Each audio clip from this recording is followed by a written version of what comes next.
topic and focus of this documentary is to speak on the relevancy and the perspective of Martin Luther King's I Have a Dream speech and its 60th anniversary of it being the March on Washington coming up in August, to answer the central question of the relevancy and impact of the I Have a Dream speech and how we can make it our own moving forward.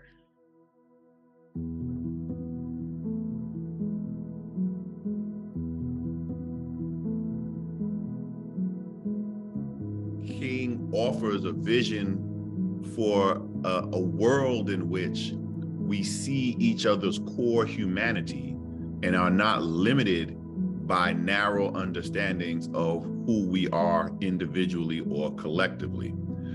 In that sense, I share that vision.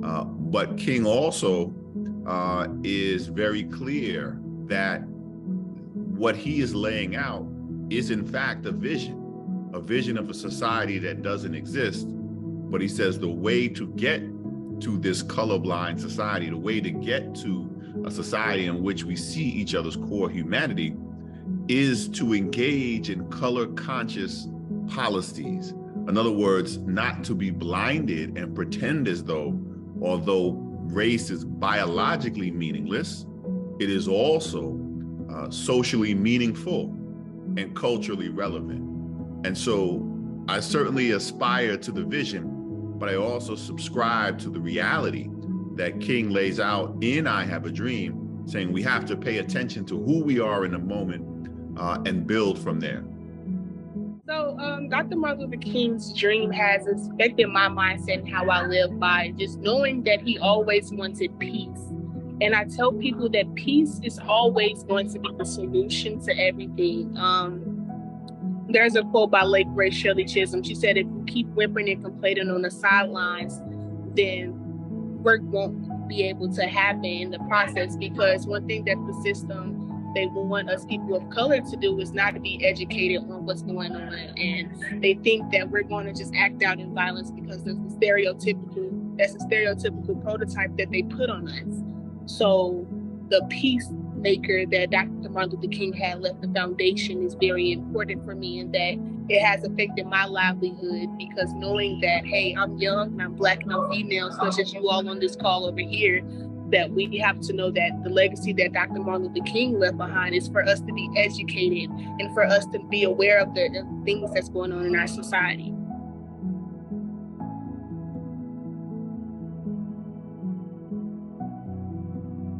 So I have a saying that many of us, we have little time to make old mistakes. We have new mistakes to make. History is a teacher of what to do and what not to do. If you go out in the yard and you pick something out of the yard and you eat it, and it turned out to be poison, you realize that you eating that was a mistake that you could have avoided, because there's enough history of people and knowledge around science of what's edible in your yard and what's not. And without history, you can find yourself eating poison, killing your potential, killing your opportunity, not giving yourself the full potential to grow and develop. And that's why history is important.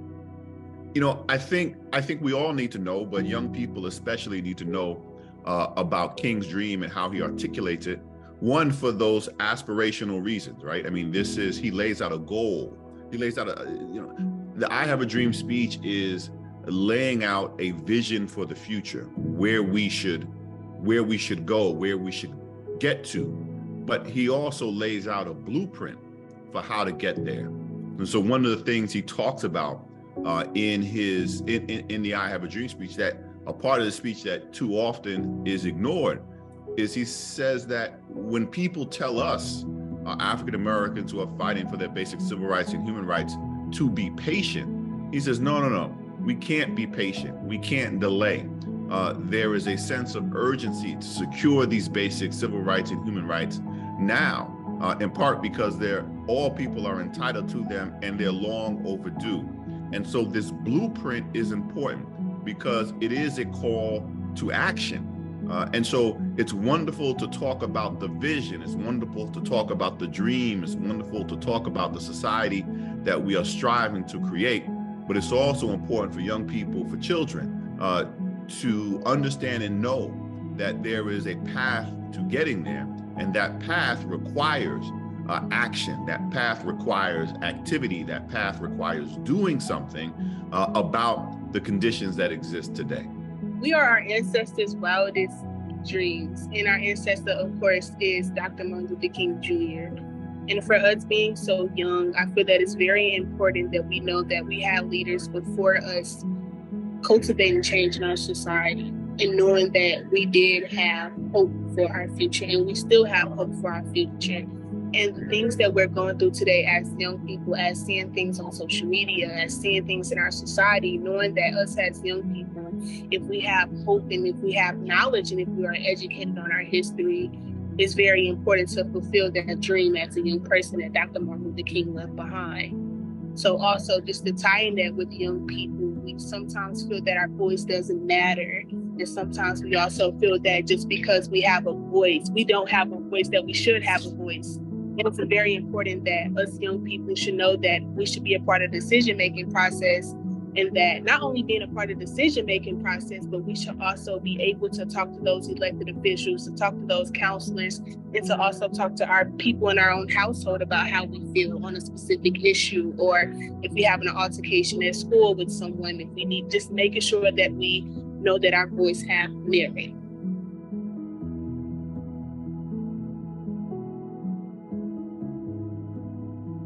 I think King's I Have a Dream speech is perhaps more relevant now than it has ever been in recent time, in recent memory.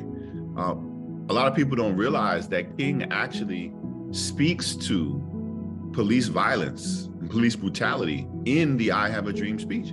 We don't often play that part, but he says in response to those who urge patience and moving slowly, he says, no, we have to keep fighting until police violence ends, until police brutality is halted in cities like Birmingham, Alabama. We have to remember that the I Have a Dream speech comes on the heels of the Birmingham campaign, in which young people, in which African-American activists are on the streets and they're facing off against Police Commissioner Bull Connor and the Birmingham police force, who are turning dogs on them, who are arresting thousands, who are engaged in nonviolent civil disobedience.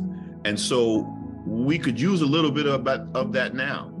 We could use a little bit of that commitment to creating change now, in part because we know that police violence, racial terrorism, on the part of those who are wearing a badge is still an issue that confronts us today. And so the dream, the speech itself, certainly if we listen to the entirety of the speech and put it in its proper historic context, we will see the connections, we will see the continuity. So that vision of what our society should look like is a society in which we don't have police violence, in which we don't have these manifestations of police killings and police brutality. And that is something that King identified as something we need to be addressing. I won't say it's necessarily his dream, but the message of the speech he was given is still relevant, because we still live in a society where citizens in this country are not all afforded the same access, the same opportunity, and the same level of equal protection under the law and justice. And so the struggle, the fight that he was working towards in 1963 when he gave the speech is consistent with many individuals and communities seeking to ensure that equal protection under the law is afforded to everyone, that the zip code from which you are born should not determine your life expectancy in terms of how long you would live, but also your life potential.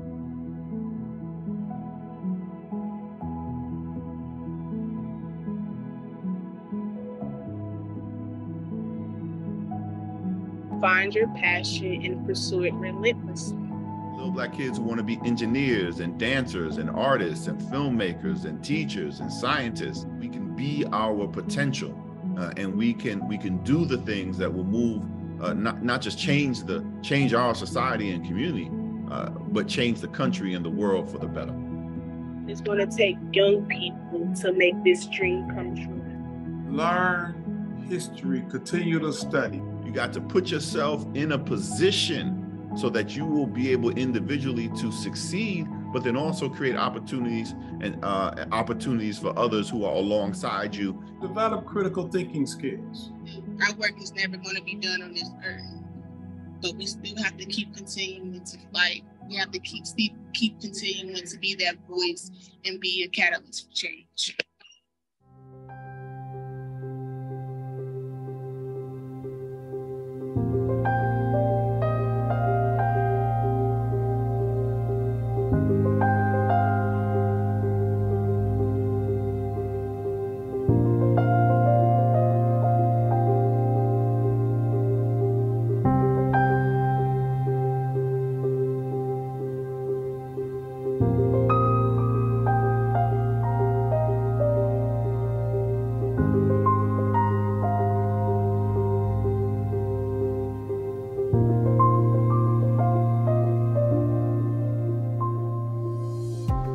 So what I created was a piece that represents equality, love, and harmony between two different groups or minorities despite their differences, and how they can get along and just show the peace in between them. So the story behind this piece actually goes back to someone I know. Back before I transferred into my new school district, I was very different. I had grew up in an all-Black community school, so transferring over to a school where there was less of that kind of threw me off a little bit. And so then I met new people, and I was able to get along with them despite our differences.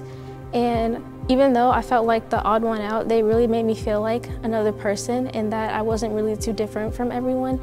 Despite where I came from and all of that, I could still make friends, and we could all still get along. My name is Jarrell Seibert, and this is my project, The Systematic Cycle. I decided to highlight and address current situations and issues that are happening to African Americans. I have a Black boy here, he's outlined and shadowed, and behind him I have several of news headlines of current events that are happening now: discrimination in housing, redlining, police harassment, prison reform and policies, and police brutality, and targeted Black shootings that are going on now. And to the left, I have a picture of a hand holding handcuffs. This is because of the prison cycle that has been forced upon us by the American government. We are one of the most incarcerated demographics right now, and above that is a picture of a hand holding a gun towards the kid, because right now African Americans do hold the highest rate of homicides from guns in America. And so overall, this whole entire project was to just address the current situations that are holding us as Black people back right now in America. I feel like this is important because we have to be able to understand what's going on in our community to really progress. We see these things happening every day to the point that we're kind of becoming numb to it. So I think addressing it more and really understanding how messed up it is will kind of break that cycle of numbness, and it'll prevent this stuff from happening.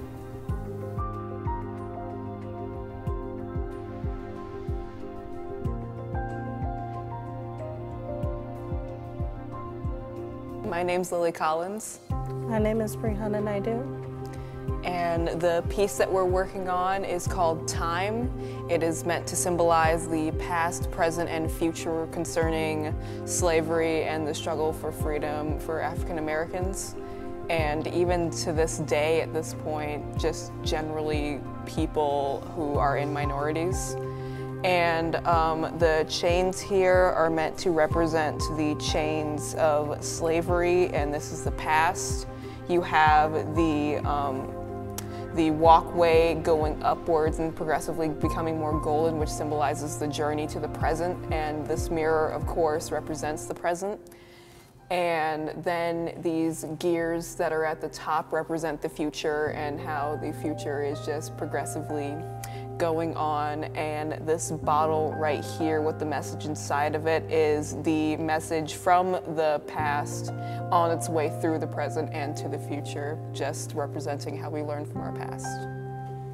It's supposed to show the progression of society over the years, how things have started and how they are getting better, and how we hope the future turns out.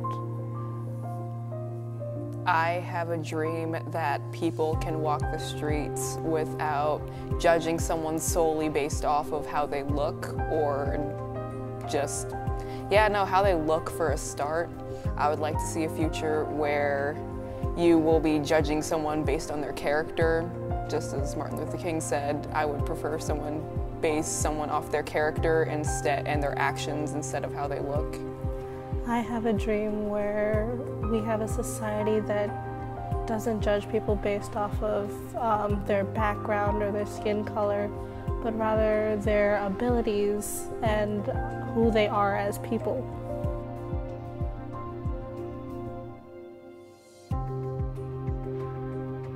I've created this drawing. I titled it Equality Bar, Freedom Bar. It could go for both ways. What kind of inspired it was the sit-ins that Martin Luther King had, and what it's supposed to be is the result of those sit-ins, where a black and white man can sit at a bar, restaurant, whatever, together in peace and have a drink together. This is important because it brings together the idea of equality. On the menu, in fact, I've written things like equal opportunities, equal pay, equal everything, and that's mainly what this piece is supposed to represent: equality as a whole.